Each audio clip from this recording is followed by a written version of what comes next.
Welcome to the Real News Network. I'm Jessica Devereaux in Baltimore. Early this month, the Environmental Protection Agency presented new rules to regulate emissions from existing coal power plants, which are the largest source of carbon pollution. While many environmentalists have been calling the proposed new rules a victory, Republicans and some Democrats have labeled the regulations a war on coal.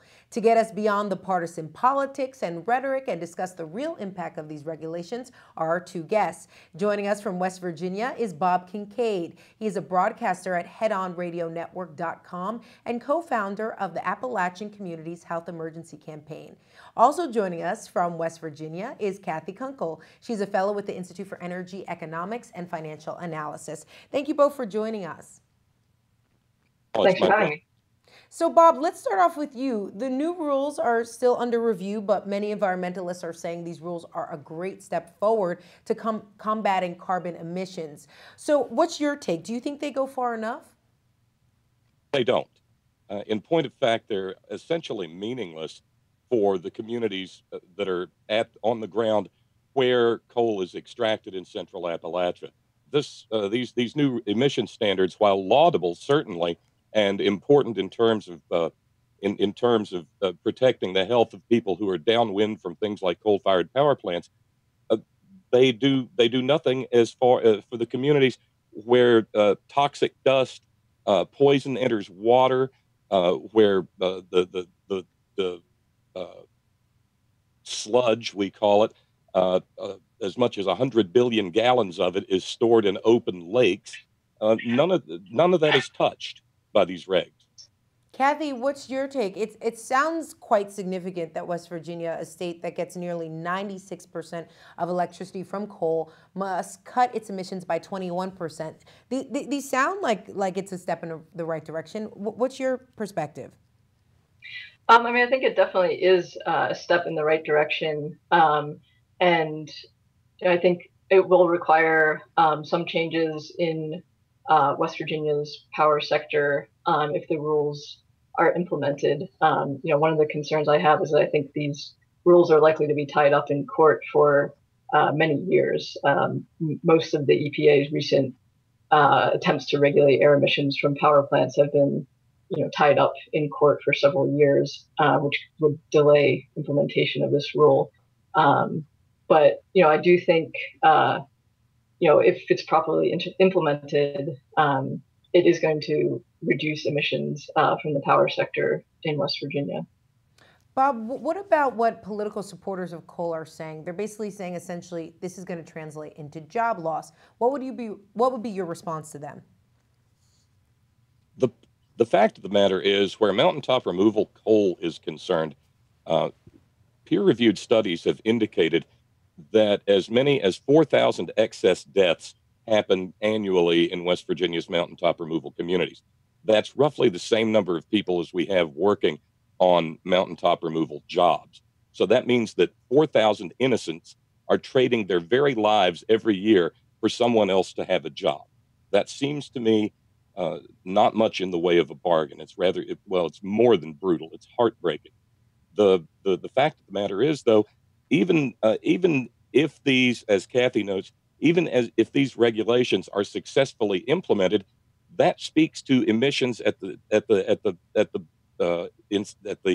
burning end of the process. The fact of the matter is, a lot of this stuff is exported to places like Russia and India and China, and there's going to be no impact on that. And there's a long history of the coal industry being less than forthcoming, and I think this is another example of it. And Cathy, some are even saying that this may be a victory for natural gas. Do you see that as a victory for them? I mean, I think it certainly helps the natural gas industry. And, one of the things that this rule doesn't take into account is recent studies looking at methane emissions from fracking, which, some studies indicate that fracking might be, much more greenhouse gas intensive than people have historically assumed natural gas to be. But, this rule is sort of assuming that natural gas is about half as carbon intensive as coal. And, for the under that sort of scenario, which I don't think is particularly accurate in light of recent science, this is going to push utilities towards natural gas generation at the expense of coal. So, Bob, you alluded to this in your previous response about issues surrounding coal extraction and processing and the export. Can you dig a little bit deeper and talk about whether or not the EPA is addressing some of these concerns? Sure, Jessica, I'd be happy to. The answer is no, they're not. The fact of the matter is, we have a full-blown human health crisis in Appalachia. Heart disease elevated shockingly, cancers, bizarre cancers that are all over our mountaintop removal communities, birth defects that shock the conscience, and nothing that the EPA is doing is even beginning to address that. Okay, and the rules that are being reviewed for a year, but so far they seem largely to rely on cap and trade method for cutting emissions on a state level. I mean, I want to get both of your perspectives on this because it seems to be working in California, where they'll be expanding the program to cover 85% of their economy by 2015. So, Bob, briefly, can you just explain to our viewers how cap and trade works? And do you think this is the correct policy to be pursuing in order to really combat climate change? I am not a huge fan of cap and trade. I think we need cap and tax. Cap and trade merely sets up another potentially abusable market for, and we've seen how well Wall Street handles those. The idea that one big polluter can trade off carbon credits with a lesser polluter and somehow wind up in a I don't know. It's like cutting off the bottom of a blanket and sewing it onto the top and thinking you've got more blanket. So for you, you'd want to explain that a little bit. A carbon tax and cap and trade. What do you mean by that? I mean, we need to cap carbon emissions, but we also need to make sure that the surest way to make sure that carbon is not emitted into the atmosphere is to leave it in the ground. And with that, I'm suggesting we need a moratorium such as is suggested by H.R. 526 in the House of Representatives, the Appalachian Communities Health Emergency Act. It would put a moratorium on new mountaintop removal permits. If we leave it in the ground, it's not getting burned. If it's not getting burned, it's not making the planet unfit for human habitation. As far as cap and tax is concerned, I think that if you are a major emitter of carbon pollution, from all the way from the extraction site before it's incinerated to the incineration point, if you are a major emitter of carbon pollution, you should be paying dearly for it. Cathy, I want to ask you the same questions. What are the issues with cap and trade? Do you see it as some sort of scam? And what would be the alternative?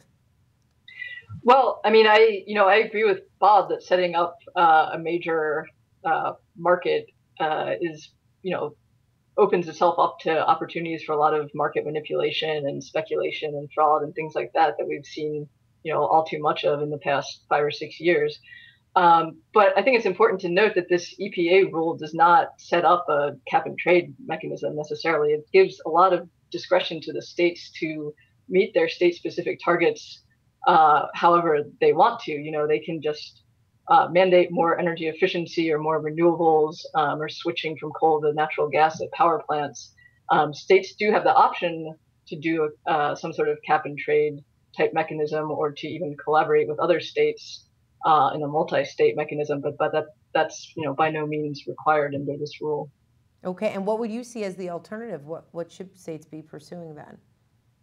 Well, I mean, I think like I was saying, states can set their own targets for energy efficiency and for developing more renewables within their state.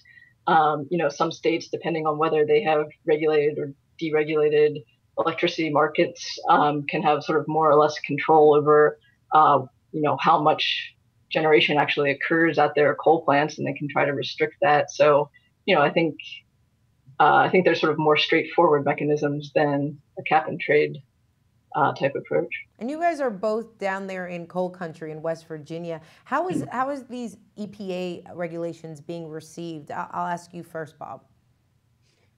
With a great amount of weeping and wailing and gnashing of teeth and great big crocodile tears cried by the coal industry and its politicians as they go weeping all the way to the bank. This is being portrayed as more of the war on coal, which is, of course, a complete fabrication. I think it was just today or perhaps yesterday that my congressman, Nick Rahal, introduced a bill in the House of Representatives that would essentially strip the EPA of any ability ever to regulate carbon or carbon dioxide forever. Okay, and Cathy, for you, what have you noticed? Yeah, I mean, I think similarly, the politicians have been very outspokenly against this rule.